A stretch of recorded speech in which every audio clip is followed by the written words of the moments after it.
Avui estem a Tàrrega per presentar i fer una trobada aquí amb tots els productors i amb tota la gent de Tàrrega, de les nostres botigues. Ho van agafar amb molta alegria, amb molta il·lusió i ens han donat la seva confiança per treballar conjuntament.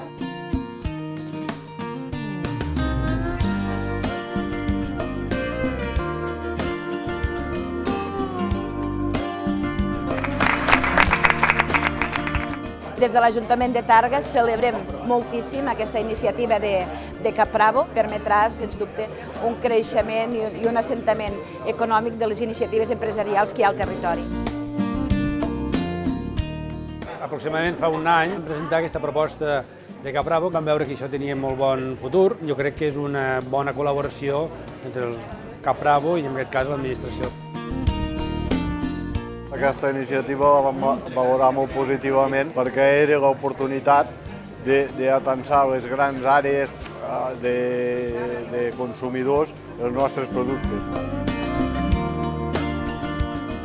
Per part nostra estàvem animats a col·laborar en un projecte així, donar visibilitat al producte i arribar a un públic que nosaltres, des del nostre petit celler de producte molt especialitzat, fins ara ens havia estat impossible arribar. Agrair al Capravo que ens hagi donat aquesta oportunitat de proximitat, de poder ensenyar el nostre producte per vendre. És un producte típic de Lleida i som pioners en portar-ho en Capravo. Estem molt contents que Capravo hagi tingut la iniciativa, que era lo lògic que els supermercats tinguessin accés al producte més típic de Lleida. L'important és que estem productes de la terra, que no cal que tinguem d'anar a buscar productes més llunyans quan hi ha productes de proximitat que són més bons inclús que els de fora. Francament, soc una tan defensora dels meus productes de la terra que em fan emocionar i tot.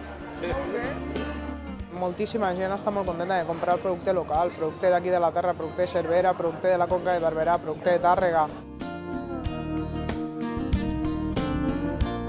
Els millors productes de les nostres cooperatives els trobareu al Capravo. El nostre cava ara també al Capravo. El vi d'aquests petits productors el trobareu a Capravo. Los caragols arriben al Capravo. A Capravo apropem el producte de les nostres comarques. Apostem per l'economia local.